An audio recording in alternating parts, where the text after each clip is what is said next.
computer memory. Oh, sir. What is memory? What are the measurement? ඒ ටික තමයි සාකච්ඡා කරේ මතක ඇති.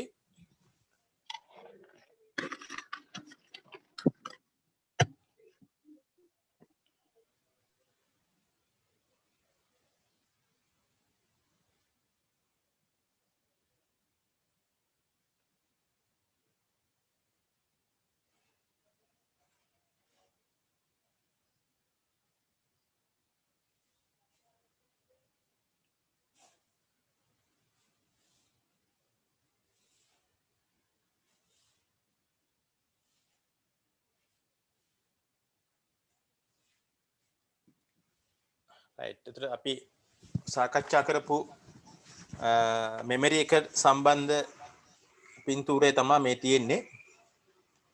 එතනදී ප්‍රධාන ලෙසට අපි මෙමරිය ප්‍රධාන කොටස් දෙකක් යටතේ හඳුනාගත්තා නේද?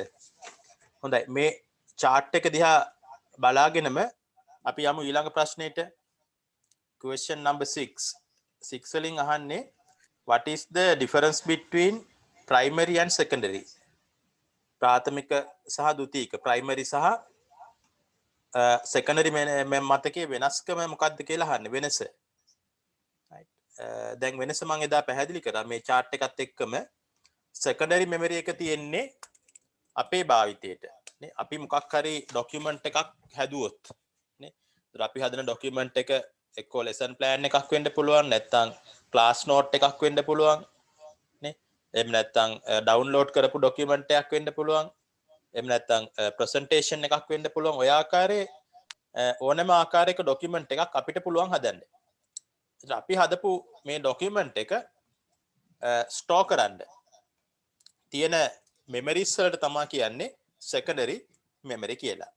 අපි හදන documents store කරන්න තියෙන මතකයන් තමයි මේ secondary memories කියලා කියන්නේ. ඒතර ඒවට උදාහරණ තමයි මේ දක්වලා තියෙන්නේ. hard disk, CD, pen drive, memory chips නේ ඒ විදිහට ගණනාවක් තියෙනවා. right. අපි ඊළඟ ප්‍රශ්නයකදී මේ secondary memories ගැන තවත් සාකච්ඡා කරනවා. right. ඒතර secondary memory එක අපිට තියෙනවා නම් ප්‍රාථමික මතකය primary memory කියන එක කාටද තියෙන්නේ? primary memory එක තියෙන්නේ පරිගණකයේ භාවිතය සඳහා. පරිගණකයේ ඇතුළත ක්‍රියාකාරීත්වය සඳහා විවිධ ආකාරයේ දත්ත ඕනේ. මේ පරිගණකයේ ඇතුළත ක්‍රියාකාරීත්වයට අවශ්‍ය දත්ත ගබඩා කරලා තියාගන්න නැත්නම් ස්ටෝර් කරන්න තමයි ප්‍රාථමික මතකයක් අපිට අවශ්‍ය වෙන්නේ. ප්‍රාථමික මතකය එතකොට මොකටද වෙන්නේ? පරිගණකයේ ඇතුළත නේ. පරිගණකයේ ඇතුළත කියලා අදහස් කරන්නේ අර සිස්ටම් යුනිට් එක ඇතුලේ. සිස්ටම් යුනිට් එක ඇතුලේ මේ ක්‍රියාකාරීත්වයට අවශ්‍ය දත්ත ගබඩා කරන්න නැත්නම් ස්ටෝර් කරන්න තමයි ප්‍රාථමික මතකයන් නැත්නම් primary memory අපිට ඕනේ. ඒතර මේ පරිගණකයේ ඇතුලේ ගබඩා කරන දත්තවල ස්වභාවය අනුව ප්‍රාථමික මතකයත් කොටස් දෙකක් වෙනවා. RAM සහ ROM කියලා අපි හඳුනාගත්තා. නේද? එදා අපි මේ සාකච්ඡා කරපුවම කියන්නේ ROM කියන්නේ read only memory කියන එක. ඒක permanent memory එකක් කියලා හඳුනාගත්තා. ඒතර ඒ පරිගණකයේ හදන වෙලාවේ manufacturer විසින් තමයි ROM එකට දත්ත දාන්නේ. අපිට ඒකේ තියෙන දත්ත මකන්න බෑ. අපිට අලුතෙන් දත්ත දාන්න බෑ. නේ? ඒ වගේ ලක්ෂණ අපි ROM එක යටතේ ඉගෙන ගත්තා. පරිගණකය නිෂ්පාදනය කරන වෙලාවේ නිෂ්පාදකයා විසින් තමයි මේ ROM එකට දත්ත දාන්නේ. ඒ නිෂ්පාදකයා දාන විශේෂ වැඩසටහනකුත් තියෙනවා ප්‍රෝග්‍රෑම් එකක්. මේ ප්‍රෝග්‍රෑම් එකට කියනවා BIOS කියලා. නිෂ්පාදනය කරන වෙලාවේ නිෂ්පාදකයා විසින් දාන විශේෂ වැඩසටහන. ඒක තියෙන්නේ ROM එකේ. right. ඊට පස්සේ ප්‍රාථමික මතකයේ primary memory එකේ අනිත් කොටස අපි ඉගෙන ගත්තා RAM කියලා. random access memory. ඒක temporary memory එකක් කියලා ඉගෙන ගත්තා. පරිගණකයට අපි power එක විදුලිය දීලා තියෙනකන් විතරයි RAM එකේ දත්ත තියෙන්නේ. අපි විදුලිය විසන්ධි කරපු ගමන් RAM එකේ තියෙන දත්ත සියල්ලම මැකිලා යනවා. ඒ නිසා ඒකේ දත්ත අපි කියනවා temporary තියෙන తాවකාලිකව. temporary memory කියලා හඳුන්වනවා. right. ඩිෆරන්ස් එක අපි හඳුනාගත්ත දැන් ප්‍රාථමික සහ ප්‍රයිමරි සහ සෙකන්ඩරි කියන එකේ. ඊළඟට 7 වෙනි ප්‍රශ්නේ කියනවා state two examples of primary memory. State two examples of primary memory. උදාහරණ දෙකක් සඳහන් කරන්න කියලා කියනවා. අපි දැනටමත් දන්නවා ප්‍රාථමික මතකයේ primary memory එකේ උදාහරණ දෙකක් තියෙනවා. අපි ඉගෙන ගත්තා ROM සහ RAM. right? ROM කියන්නේ 1. RAM කියන්නේ 2. ඊට අමතරව මේ system unit එක ඇතුලේ තියෙනවා cache memory කියලා එකක්. cache memory. ඒක 3. ප්‍රාථමික මතකයන් සඳහා උදාහරණ. cache memory කියන්නේ 3. තව එකක් තියෙනවා registers කියලා. මේ registers කියන්නේ ප්‍රාථමික මතකයක්මයි පරිගණකයේ ඇතුලේ තියෙන. ඒක 4 වෙනි එක විදිහට අපි හඳුනා ගන්නවා. right? අපි තව චුට්ටකින් ඉගෙන ගන්නවා registers වල තියෙන්නේ කොතනද කියලා. එතකම් මතක තියාගන්න primary memory සඳහා උදාහරණයක් තමයි registers කියලා කියන්නේ. right? ඒතර ඔය හතරෙන් දෙකක් සඳහන් කරන්න කියලා තමයි මේ ප්‍රශ්نين මම කිව්වේ. හොඳයි 8 වෙනි ප්‍රශ්නේ බලන්න. 8 වෙනි ප්‍රශ්نين කියන්නේ briefly explain about the following types of secondary memories. පහත සඳහන් secondary devices ගැන කෙටියෙන් විස්තරයක් කරන්න කියලා කියනවා. කෙටි විස්තරයක්. හොඳයි අපි ඒක බලමු.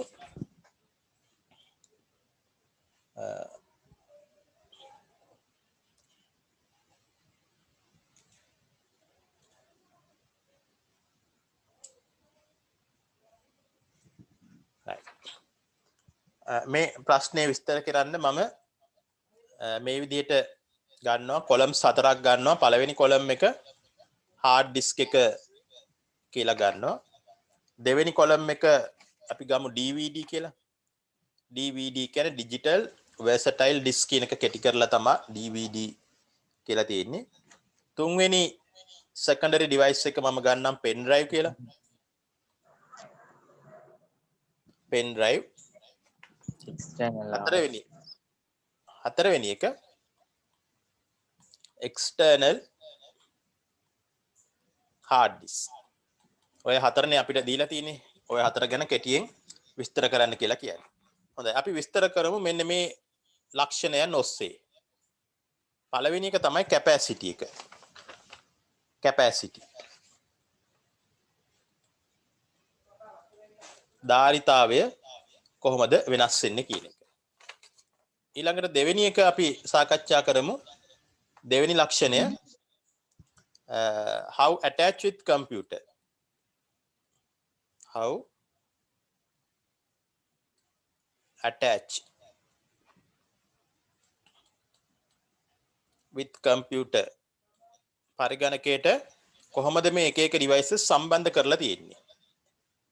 ඊළඟට තුන්වෙනි අවස්ථාව ලක්ෂණය usage එක. භාවිතය මොනවටද මේවා භාවිතා කරන්නේ. right. ඔය කියන ලක්ෂණ තුන ඔස්සේ අපි බලමු සාකච්ඡා කරන්න. මුලින්ම hard disk කියන එක. hard disk එකේ capacity එක ගත්තොත් එහෙම අපිට වර්තමානයේ වෙළඳපොලේ තියෙනවා මාකට් එකේ 1 TB terabyte 1 නැත්නම් terabyte 2 වගේ size වලින් අපිට hard disk හොයාගන්න පුළුවන්. right. එතන ටිකක් පැරණි වෙනකොට gigabytes වලින් තමයි hard disk එකේ capacity එක මැනීම කරේ. gigabytes 500 750 ඔය වගේ ප්‍රමාණ වලිනුත් අපිට hard disk එක හොයාගන්න පුළුවන්. right. දැන් අපේ අවශ්‍යතාව සඳහා ඇත්තටම GB 500ක් ඇති. නමුත් සමහර වෙලාවට ඊට එහාට අපි වැඩ කරන්න යනවා නම් අන්න ඒ වගේ තැන්වලදී ටෙරාබයිට් 1 නැත්නම් ටෙරාබයිට් 2 වගේ hard disk වලට යන්න ඕන අවස්ථා තියෙනවා. ඊළඟ DVD එකක් ගත්තොත් DVD එකේ capacity එක gigabytes 4.7 4.7 GB ඉඳලා 9 GB දක්වා DVD අපිට හොයාගන්න පුළුවන්. pen drive ගත්තොත් එimhe දැන් මේ pen drive වල capacity එක මේක ටිකක් පැරණි device එකක්. right. පරණ device එකක් pen drive කියන්නේ. ඒතර මුල් කාලේ pen drive වල size එක ඕකේ මුල්ම එක 8 MB මෙගාබයිට් 8යි. ඊට පස්සේ ක්‍රමයෙන් ඩිවලොප් වුණා මෙගාබයිට්ස් 16 32 64 ඔය වගේ ඇවිල්ලා 128 512 මෙගාබයිට් 1024 දක්වා ආවා. මෙගාබයිට් 1024 කියලා කියන්නේ ගිගාබයිට් එකයි. ඒතර මේ ගිගාබයිට් එක ඇවිල්ලා දැන් අවුරුදු 10ක් විතර එනවා. ඒතර ඊට පස්සේ ක්‍රමයෙන් මේක ගිගාබයිට් 2 ගිගාබයිට් 4 යම් රටාවක් තියෙනවා. ඊට පස්සේ එක ගිගාබයිට් 8 නේ ওই විදිහට ඇවිල්ලා වර්තමානයේ ගිගාබයිට් 64 දක්වාම පෙන් ඩ්‍රයිව්ස් අපිට හොයාගන්න පුළුවන්. right පෙන් ඩ්‍රයිව් එක ධාරිතාවය නැත්නම් කැපැසිටි එක වෙනස් වෙන්නේ ඔය විදිහට. එක්ස්ටර්නල් හાર્ඩ් ඩිස්ක් කියන එක මේක සමානයි මේ සාමාන්‍ය හાર્ඩ් ඩිස්ක් එකට. ඒ නිසා ඒකේ තියෙන සයිස් වලින් 1 TB 2 TB ඔය වගේ ධාරිතාවයන් එක්ස්ටර්නල් හાર્ඩ් ඩිස්ක් එකේ තියෙනවා. right ඔය විදිහට තමයි ධාරිතාවය වෙනස් වෙන්නේ. ඊට පස්සේ බලමු කොහොමද කම්පියුටරේට මේක සම්බන්ධ කරලා තියෙන්නේ. හાર્ඩ් ඩිස්ක් කියන එක සම්බන්ධ කරලා තියෙන දැන් හાર્ඩ් ඩිස්ක් එක අපි දන්නවා සාමාන්‍ය හાર્ඩ් ඩිස්ක් එක පරිගණකයේ ඇතුලේ තියෙන්නේ. පරිගණකයේ ඇතුළ කියලා අදහස් කරන්නේ සිස්ටම් යුනිට් එක ඇතුළ. සිස්ටම් යුනිට් එක ඇතුලේ තියෙන්නේ. මේ සිස්ටම් යුනිට් එක ඇතුලේ තියෙනවා hard drive කියලා section එකක්. යුනිට් එකක් තියෙනවා. hard drive. මෙන්න මේ hard drive එකට තමයි hard disk එක සම්බන්ධ කරලා තියෙන්නේ. DVD එක සම්බන්ධ වෙන්නේ DVD drive කියන යුනිට් එකට. දැන් DVD drive එක නම් අපිට පේන්න තියෙනවා. නේ අපි කම්පියුටරේ ඉස්සරහා පොඩි බොත්තමක් තියෙනවා. ඒතර මේ බොත්තම ඔබපුවාම ප්‍රෙස් කරපුවාම ට්‍රේ එකක් එළියට එනවා. මෙන්න මේ ට්‍රේ එකට තමයි අපි DVD එක දාන්නේ. ඒ ට්‍රේ එක අඩංගු යුනිට් එකටම අපි කියනවා DVD drive කියලා. පෙන් ඩ්‍රයිව් එකක් අපි සම්බන්ධ කරන්නේ USB. නේ මතක ඇති පෝට්ස් ගැන අපි පන්තියක් පාඩමක් කරා මීට පෙර. කම්පියුටර් පෝට්ස් ගැන. ඒතර එක පෝට් එකක් තමයි USB කියලා කියන්නේ. Universal Serial Bus. ඒතර පෙන් ඩ්‍රයිව් කියන ඒවා මුල් කාලේ ඉඳලම මේ USB වලට තමයි සම්බන්ධ කරේ. එක්ස්ටර්නල් හાર્ඩ් ඩිස්ක් එකත් ඒ වගේ පරිගණකයට සම්බන්ධ වෙන්නේ USB පෝට් එක හරහා. right ඊට පස්සේ බලමු භාවිතයන්. යූසේජ් එක. සාමාන්‍යයෙන් හાર્ඩ් ඩිස්ක් එක භාවිතා කරන්නේ අපිට ගොඩක් කල් දීර්ඝ කාලීනව රඳව ගන්න නැත්නම් තියාගෙන ඉන්න ඕනේ දත්ත තමයි hard disk එකේ තියෙන්නේ. long time data. ගොඩක් කල් අවුරුදු 5ක් 6ක් වගේ කාලයක් පරිගණකයේ තුල තියන් ඉන්න ඕන නම් hard disk එකේ තමයි දාගන්නේ. ඊළඟට high capacity data. high capacity data. right එතන මේ ලක්ෂණ දෙකම අදාළයි external hard disk එකට. right external hard disk එකෙත් ওই ලක්ෂණ දෙකම අදාළයි. long time data, long time, high capacity කියන එක අදාළ වෙනවා external hard disk එකට. right දැන් මේකට උදාහරණ කීපයක් කිව්වොත් මොනවද long time data? අපි computer software එහෙම නැත්නම් computer games මොනවද? computer software එකක් අපි ගත්තොත් ඒක install කරගන්නේ නැත්නම් copy කරගන්නේ hard disk එකට. hard disk එකට දාගත්තාම මේ software එක අපිට ඕන නම් lifetime එකටම computer lifetime එකටම තියාගත්ත හැකියි. computer games කියන ඒවාත් ඒ වගේ. නේ? තව තියෙනවා movies ඒවාගේ capacity එක වැඩි. ඒතර movie එකක් අපිට පුළුවන් hard disk එකේ දාලා ගොඩක් කල් තියාගන්න. right so තමයි ලක්ෂණ hard disk එකේ hard disk එක ලක්ෂණ. right ඊට පස්සේ DVD එකක් අරන් බැලුවොත් එහෙම ගොඩක් වෙලාවට අපි භාවිතා කරන්නේ data move කරන්න. move data from one location to another location, move data. දත්ත එක තැනක ඉඳලා තවත් තැනකට රැගෙන යන්න තමයි DVD එක භාවිතා කරන්නේ නේ. දැන් අපිට software එකක් මිලදී ගන්න ඕනේ වුණොත් එහෙම කඩේට ගිහිල්ලා අපි software එක ගත්තාම software එක ගත්තාම මේක අපිට දෙන්නේ මොකක් කරාද? DVD එකක් කරා. DVD එක. ඒතර DVD එක අපි ගෙදර අරන් ඇවිල්ලා ගෙදර තියෙන කම්පියුටරේට ඉන්ස්ටෝල් කරගන්නවා. ඒක තමයි DVD එකෙන් සිද්ධ වෙන්නේ. ඒතර DVD එකත් අපි භාවිතා කරනවා ගොඩක් වෙලාවට data move කරන්න. මොන වගේ dataද? software. එතනත් software. ඊළඟට games, movies. ඔවා යාළුවෙක් ගාව නැත්තම් කඩේ තියෙන එකක් වෙන තැනක තියෙන එකක් අපේ පරිගණකයට දාගන්න භාවිතා කරන්න පුළුවන්. USB කියන එකත් භාවිතා කරන්නේ data move කරන්න තමයි. move data දත්ත එහාට මෙහාට ගෙනියෑමේ අරමුණින් තමයි මේ pen drives තියෙන්නේ. හැබැයි pen drives වලදී pen drive අපි සාමාන්‍යයෙන් භාවිතා කරනවා ඒක පහසුයි භාවිතා කරන්න. දැන් DVD එකක් ගත්තොත් එහෙම DVD එකට ඔය සාමාන්‍ය ක්‍රම වලින් save කරන්න බෑ. ඒකට විශේෂ උපකරණයක් DVD writer එකක් ඕනේ. DVD writer එකක් කරහා තමයි DVD එකේ අපි දත්ත ගබඩා කිරීම කරන්නේ. ඒතර එකපාරක් DVD එකට write කරපුවාම ආයෙ write කරන්න බෑ. රීඩයිටබල් ඒවා තියෙනවා. නමුත් සාමාන්‍ය ක්‍රම වලින් ඒක නැවත write කරන්න බෑ. හරි ඒක අමාරුයි. භාවිතා කරන්න ටිකක් අපහසුයි DVD එක. නමුත් USB එක ඒ වගේ නෙමෙයි. ඒක හරිම පහසුයි. ක්ෂණයෙන් අපිට දත්ත ගබඩා කිරීම කරන්න පුළුවන්. එහාට මෙහාට ගෙනියන්න පුළුවන්. ඒ නිසා ගොඩක් ජනප්‍රියයි මේක. හැමෝම භාවිතා කරනවා USB කියන එක. ඒතර මේකෙත් දත්ත එහාට මෙහාට ගෙනියෑම කිව්වම software, games ඒවා ඔය වගේ ඒවා තමයි. ඔයිට අමතරව තමන් එදිනෙදා හදන දත්ත නේ දැන් ප්‍රසන්ටේෂන් එකක් හැදුවොත් ඒ ප්‍රසන්ටේෂන් එක ගෙදර තියෙන කම්පියුටරේ ඉඳලා ඉස්කෝලේට ගෙනියන්න නේ ලෙසන් ප්ලෑන් එකක් හැදුවොත් ගෙදර තියෙන කම්පියුටරේ ඉඳලා ඉස්කෝලේට ගෙනියන්න ඒ වගේ වෙලාවල් වලට මේ USB එක ගොඩක් වැදගත් වෙනවා ගොඩක් අය භාවිතා කරනවා හොඳයි එතන ඔය හතර තමයි අහලා තිබ්බේ මේ ප්‍රශ්නේ ඔයිට අමතරව external hard disk එක external hard disk එක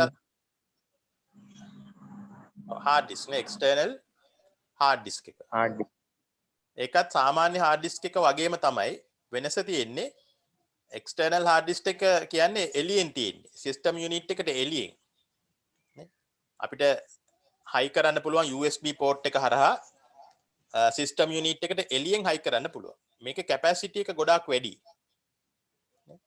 ඒ නිසා ඒකේ ගොඩක් අනික වැඩි කාලයක් පවත්වාගෙන යන්න පුළුවන්. දැන් සාමාන්‍ය USB එකේ අපිට අවුරුද්දක් දෙකක් වගේ යනකොට USB එකේ තියෙන data damage වෙන්න පුළුවන්.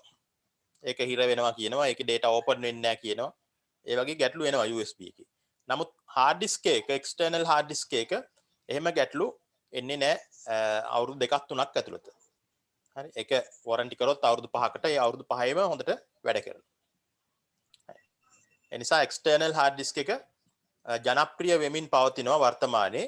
දැන් මේකේ devices වල මිල price එක ගැන අපි බැලුවොත් එහෙම සාමාන්‍යයෙන් hard disk එකක් රුපියල් 7000ක් 6500ක් වගේ ප්‍රමාණයක් වෙනවා 7500ක් වගේ වෙනවා වර්තමානයේ ඒක ඩිපෙන්ඩ් වෙනවා මේ කැපැසිටි එක අනුව DVD එකක් සාමාන්‍යයෙන් රුපියල් 30යි නැත්නම් 20යි ඊට සුළු මුදලක් වෙන්නේ pen drive එකක් 4GB 8GB එකක් වගේ එකක් රුපියල් 1000ක් විතර ප්‍රමාණයකට ගන්න පුළුවන් external disk එකකුත් hard disk එකක් වගේ 7500ක් වගේ මුදලක් වෙනවා හරි. ඒතර ඔය ආකාරයට අපිට සංසන්දනය කරන්න පුළුවන් මේ එක එක මතකයන්, ද්විතීක මතකයන් සම්බන්ධයෙන්.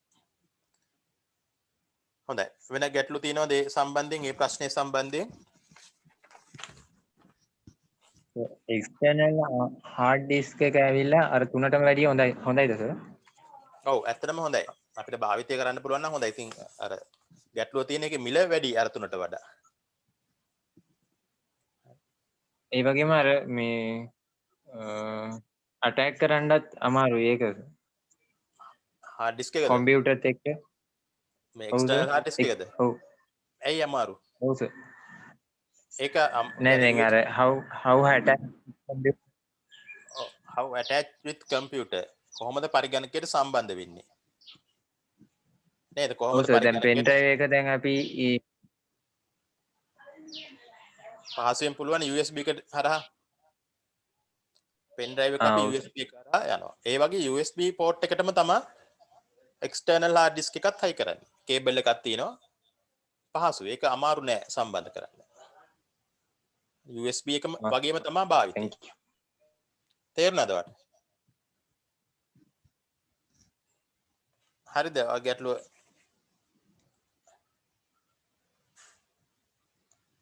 මෙන්න ගැටලුව තියෙනවද ඒ සම්බන්ධයෙන් හරි සර්. හරි හොඳයි මෙන්න අපි ඊළඟ ප්‍රශ්නයට යමු 9 සහ 10 ප්‍රශ්න කියවන්න බලන්න 9 වෙනි ප්‍රශ්නේ මොකක්ද අහලා තියෙන්නේ what stand for CPU what are the three main parts that contain the CPU name two popular names of CPU how you can measure the speed of CPU එතන ප්‍රශ්න කොටස් හතරක් තියෙනවා එතන අපි 9 10 ප්‍රශ්න දෙක සාකච්ඡා කරමු මෙන්න මේ මාතෘකාව යටතේ CPU කියලා CPU කියන්නේ Central Processing Unit කියන එක Central Processing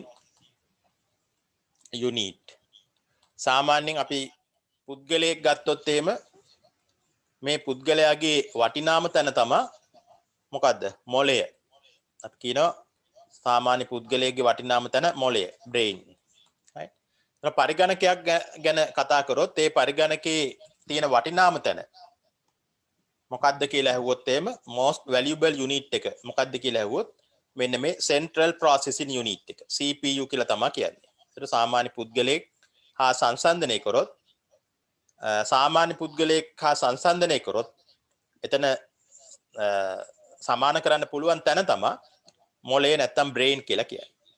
right මෙන්න මේ දෙක. නේද අපි සාමාන්‍යයෙන් වැඩක් පැවරුවොත් එහෙම පුද්ගලයෙකුට ටාස්ක් එකක් පැවරුවොත් එහෙම ඒ ටාස්ක් එක කරන්නේ කවුද? මොළෙන්. මොළය තමයි භාවිතා කරන්නේ. ඒ වගේ අපි ටාස්ක් එකක් පැවරුවොත් එහෙම පරිගණකයට ටාස්ක් එකක් පැවරුවොත් පරිගණකයට මේ ටාස්ක් එක ගැන සම්පූර්ණ වගකීම දරන්නේ නැත්නම් ඒ ටාස්ක් එක කරන්නේ CPU එකෙන්. ටාස්ක් එක කරන්නේ CPU එකෙන්. right. එතකොට CPU එක කොහෙද තියෙන්නේ? මේක තියෙන්නේ මේ සිස්ටම් යුනිට් එක ඇතුලේ තියෙනවා ලොකු බෝඩ් එකක්. සිස්ටම් යුනිට් එක ඇතුලේ තියෙනවා ලොකු බෝඩ් එකක්. අපි මේ බෝඩ් එකට කියනවා මදර් බෝඩ් කියලා. මේකට කියනවා අපි මදර් බෝඩ්. right මදර් බෝඩ් එකට අපේ පරිගණකයේ සතුව තියෙන හැම ඩිවයිස් එකක්ම මදර් බෝඩ් එකට සම්බන්ධ වෙන්න ඕනේ. right අපි ඉගෙන ගත්ත ROM එක ඊට පස්සේ ඉගෙන ගත්ත RAM එක සවි කරන්න පුළුවන් ස්ලොට්ස් තමයි මේ තියෙන්නේ RAM ස්ලොට් කියලා කියනවා. RAM ස්ලොට් RAM එක තියෙන කාඩ් එකක් විදියට. ඒ කාඩ් එක අපිට පුළුවන් මේ RAM ස්ලොට්ස් වල හයි කරන්න. ඒක අපිට කරන්න පුළුවන්. නමුත් ROM එක අපිට වෙනස් කරන්න බෑ. ඉස්සෙල්ලා මම කියලා දුන්නා. ඒක පරිගණකය නිෂ්පාදනය කරන වෙලාවේ නිෂ්පාදකයා තමයි ROM එක සවි කිරීම කරන්නේ. right ඊට අමතරව එක එක කාඩ්ස් සවි කරන්න තියෙනවා. ස්ලොට්ස් කියලා જાතියක්. ස්ලොට්ස් තියෙනවා VGA ස්ලොට්ස් network ස්ලොට්ස් ඒ වගේ AGP ස්ලොට්ස් ඔය වගේ එක එක වර්ග තියෙනවා. ඔයිට අමතරව කුඩා කැපැසිටර්ස් ටිප්ස් රාශියක් තියෙනවා මේ මදර් බෝඩ් එකේ. මේවා අතරින් තියෙන ප්‍රධානතම chip එක තමයි CPU කියලා කියන්නේ. Central Processing Unit. කියලා කියනවා. හොඳයි. එතකොට CPU එක තියෙන්නේ system unit එක ඇතුලේ motherboard කියන උපකරණයට සම්බන්ධ කරලා. හොඳයි. එතකොට මම ඉස්සෙල්ලා කිව්වා CPU එක මොකක් හරි වැඩක් අපි පවරපුවාම පරිගණකයට ඒ වැඩේ කරන්නේ CPU එකෙන් කියලා. මෙන්න මේ වැඩේ කරන්න අපි පවරන වැඩ කරන්න CPU එකට තියෙනවා ප්‍රධාන කොටස් තුනක් තියෙනවා. එකක් තමයි අපි කියනවා ALU කියලා. control unit දෙවෙනි එක. තුන්වෙනි එක මං ඉස්සෙල්ලා මෙමරි කරද්දී මතක ඇති කිව්වා register කියලා එකක්. මෙන්න මේ registers තියෙන්නේ CPU එක ඇතුලේ තියෙන කුඩා මතකයක්. මේකේ මතකයේ ධාරිතාවය ඉතා අඩුයි. කුඩා මතකයක් තමයි registers කියලා කියන්නේ. හොඳයි. එතකොට CPU එකේ තියෙනවා ප්‍රධාන කොටස් තුනක්. මොනවද? arithmetic and logic unit, control unit, registers. right. arithmetic and logic unit එකෙන් මොකද වෙන්නේ? arithmetic and logic unit එකෙන් වෙන්නේ අපි පවරන කාර්යය. අපි පරිගණකයට පවරන කාර්යය හා සම්බන්ධ සියලුම ගණිතමය සහ තාර්කික වැඩ. සියලුම arithmetic and logical. right. අපි පරිගණකයට වැඩක් පැවරුවොත් ඒ වැඩේ හා සම්බන්ධ තිබෙන සියලුම all the arithmetic and logical functions of the task. right. Arithmetic and logic unit perform all the arithmetic and logical functions of the task. All arithmetic. arithmetic කිව්වම උතන්ට අයිති වෙනවා එකතු කිරීම, අඩු කිරීම, බෙදීම, වැඩි කිරීම. and logical functions. logic කිව්වම උතන්ට අහු වෙනවා greater than, less than, greater than or equal, less than or equal ඔය වගේ දේවල්. ඔය ඔක්කොම වැඩ ටික functions ටික කරන්නේ arithmetic and logic unit එක හරහා. ඊළඟ control unit එක. මොකක්ද මේ control unit? දැන් අපි දන්නවා පරිගණකයක් ගත්තාම මේ පරිගණකයට input device තියෙනවා, output device තියෙනවා, නේ එක එක උපකරණ තියෙනවා. ඉතින් අපි වැඩක් පවරපුවාම CPU එක සහ මේ උපකරණ අතර සම්බන්ධතාවයක් හදන්න ඕනේ. සම්බන්ධතාවයක් හැදෙනවා කියන්නේ මේ උපකරණ අතර සිග්නල් එකක් හැදෙනවා. අන්නේ සිග්නල් එක හදන්නේ control unit එකේ. right. ඒතර control unit අපිට කියන්න පුළුවන් මේ විදිහට create control signals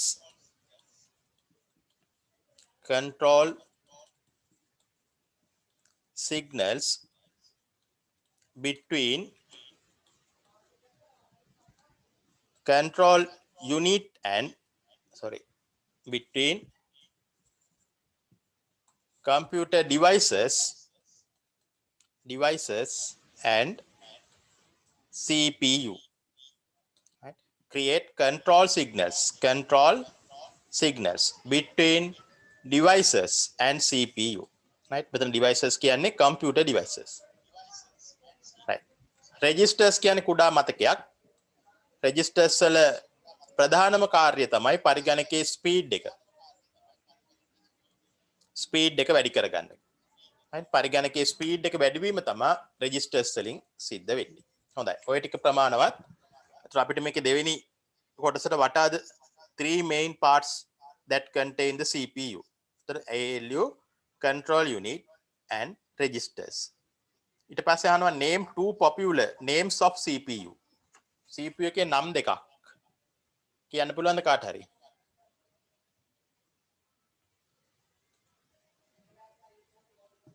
මොනවද CPU වලට තියෙන නම්? ප්‍රධානතම එක තමයි වඩාත් ජනප්‍රිය ලෝකයේ භාවිතා කරන එක Intel. right. Intel සමාගමේ processors තමයි දැන් වර්තමානයේ තියෙන අලුත්ම trend එක තමයි Intel සමාගමේ core technology එක. core technology එක යටතේ එනවා core 3i, 5i, 7i නේ 9i දක්වාම වර්තමානයේ තියෙනවා. මේක තමයි latest ටෙක්නොලොජි එක core technology. Intel සමාගම පටන් ගත්තේ අද ඊයේ මේ 1970 ගණන් වල පටන් ගත්ත සමාගම. ඒතර Intel සමාගමේ පළවෙනි process එක හඳුන්වනවා 8086 කියලා.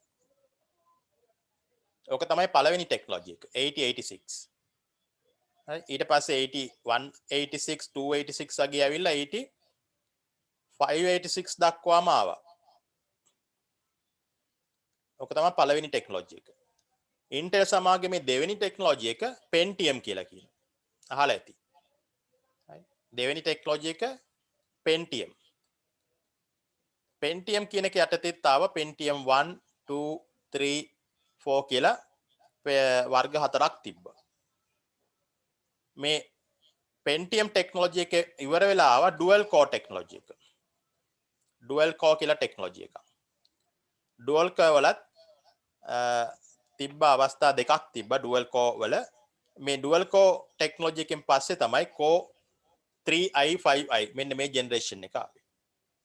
ඉතින් ජෙනරේෂන් හතරක් විතර තියෙනවා Intel සමාගම යටතේ. right ඊට පස්සේ Intel සමාගම හා සමානව පරිගණක CPU නිෂ්පාදනයේ යෙදෙන අනිත් ආයතනය තමයි Advanced Micro Device AMD කියලා කියන්නේ. AMD ආයතනය. right AMD ආයතනයේ නුත් ඔය වගේ විවිධ වර්ගයේ processors වෙළඳපොළට නිකුත් කරලා තියෙනවා. හොඳයි. ඔය ආයතන දෙක තමයි ප්‍රධාන වශයෙන්ම මේ පරිගණක වලට CPU නිෂ්පාදනයේ යෙදෙන්නේ. මේ CPU එකේ ස්පීඩ් එක ගැනත් අහලා තියෙනවා මේක ප්‍රශ්නයක්. ස්පීඩ් එක මනින්න පරිගණකයේ ස්පීඩ් එක මනින්න භාවිතා කරන මෙෂර්මන්ට් එක තමයි හර්ට්ස් කියලා කියන්නේ. හර්ට්ස් HZ වලින් ඒක දක්වනවා. ඒක ක්‍රමයෙන් ඩිවෙලොප් වෙනවා kilo hertz mega hertz giga hertz ඔය වගේ ඩිවෙලොප්මන්ට්ස් ඇවිල්ලා වර්තමානයේ මේ process එකේ ස්පීඩ් එක මැනීම සිද්ධ වෙන්නේ ගිගා හර්ට්ස් වලින්. ගිගා හර්ට්ස් වලින්. හොඳයි පැහැදිලිද මේ ප්‍රශ්නේ?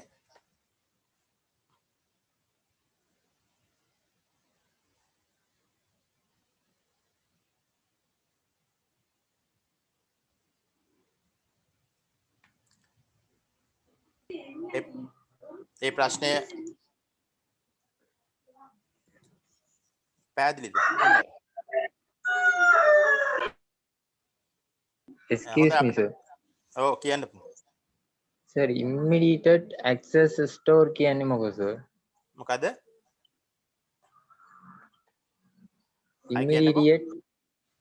Immediate access store. Immediate access store. store. ප්‍රශ්නාංක 10 අපි